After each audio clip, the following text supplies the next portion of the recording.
I'm going to attempt to do a grooming video today, but my dogs for some reason just find getting groomed absolutely fantastic. I don't know whether it's because I do it at canine massage, so as soon as I get the massage table out, they're just so excited because they think they're going to get a massage, but I also use it just to do general grooming as well. So apologies if we suddenly hear Barney starting to get very excited and barking. He can't wait to get on the table for his turn. Basic grooming I can do. I wouldn't attempt to shave or give my dogs a full groom. I would go to a professional for that. But basic tips I do. Basic day to day or general maintenance on the dogs. I can manage that. Now there's quite a few little different types of brushes you can have that you use. I mean, I have quite a few that are particular for spaniels. So you've got the ones that are actually for their ears. So you've got two different types of, just take the fluff out of that one. Got two different types for the ears, so you can brush them down. So I'll just quickly demo that on Ivy since she's here. So Ivy is a little bit sensitive when it comes to grooming, so I'll use the thick bladed on that one first and just run through the ears and just get the little bits of muck out and dust. Good girl. And any little tats, and then just go with the finer one just to go through and make the ears all nice and smooth. Any tats. Now spaniels do need a lot of grooming just because of the nature of their ears especially, so I do have to do them quite a bit. So there's those types of like, they're almost like combs really for their ears. Good girl. She likes to cuddle, does Ivy? Okay. Okay, and then you've also got brushes that are actually help strip the fur out, because some spaniels aren't all shaved. Some people like to strip them, and there goes my willing participant, so I'll need another one. Harry, come round. Harry, come. Oh, onto here. Good boy. Harry, come. Come on then. Here, come. Good lad. So Harry will be my next model. So this one is a stripping one, which has got the blades and it's slightly curved, so that pulls out. So I can just use that and basically just run it along the dog's body. Just watching Ivy trying to get some treats. Ivy, get down, good girl. As I say, grooming in my house for some reason causes so much excitement. So you just use this to get out the dead fur, and it's very good just for getting, if your dog molds quite a bit, it's very good for that. And as you can see, it brings out quite a bit when you're using it on the dog. I've also got just general brushes as well, just to help to get any dust out of there. They're also good just for you to check it to see if there's any loose grass seeds, and that's one of the things I would recommend when, particularly if your dog has been out and about in the fields, check for any grass seeds as well. It's a good boy. Yes, as you can see, they all love to be groomed, don't you? Good dogs.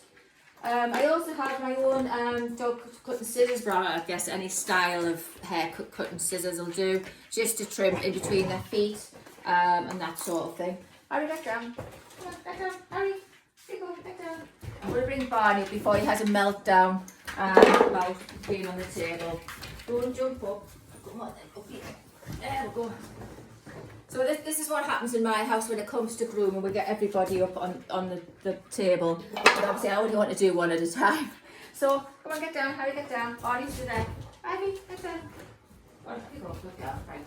So Barney is prone to getting grass seeds in his fur. I do get him shaved just purely because he ends up looking like a woolly mammoth when his fur goes through. So he is prone to getting grass seeds in this sort of coat. So I just use this sort of brush to get it. This could be a good comedy, couldn't it? To get the grass seeds and any loose bits of dirt.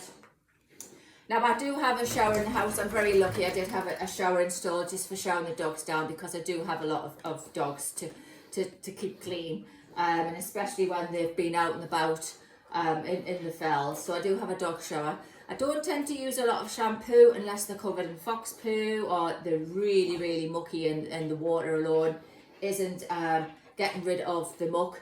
So, shampoo is very rare. I tend to use herbal products if I can get them to use it. And there's also, you can get some different scents and things like that for them also. can't believe they've all just jumped on here. You know, normally I would just do one at a time, but we'll do a couple just for a demo.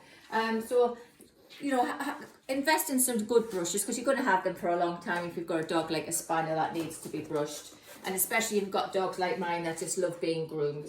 When you've also got them on the table, or when you have got them being groomed, it's a good opportunity to actually just check over them. Now Barney, I do check quite regularly because he's 10, so he has got a few lumps and bumps, so I just check to make sure that they are fatty lumps, and you know, that I can get my hand right around the lump, that there's no new ones or anything like that appearing as well.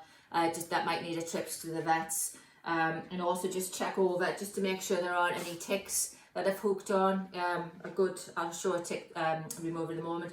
A good, you know, the ticks, it's coming into spring where I am, and the ticks are starting to increase in numbers. So that even though they do have a treatment on, they do tend to get ticks that sometimes have died but are still attached. So it's a good idea just to check for those, and just to check them generally, just run down the legs. If I could move, you could probably see where I'll do it on Ivy. So checking the legs, you know, checking the feet, check the pads to make sure there's nothing in between them either.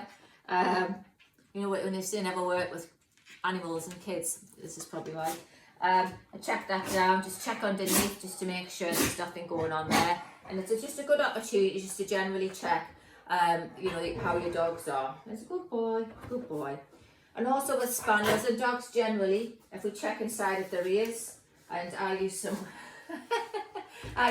wipes to clean as well, so it's good to invest in some sort of wipes. You can get different types of ear cleaner as well, that will help too. You can tell my dogs have a nice life, can't you? So yeah, so just some tips on grooming. I'll just show the tick remover as well that I have. I also always have a first aid kit too, which has things like eyes, to, you know, some saline just to flush out of their eyes in case they get anything in their eyes when they're out. I usually have some of that kicking around. Tick removers, you can get various different ones. They're just kind of like tweezers. You could probably just use human tweezers, but a dog's, it's a good boy, Barney. A dog tick remover, you know, it's a good idea just to invest in one of them as well. Good boy, Barney. So this has all been really exciting. So I think I'll call off now, but that's just some tips on grooming. Good boy.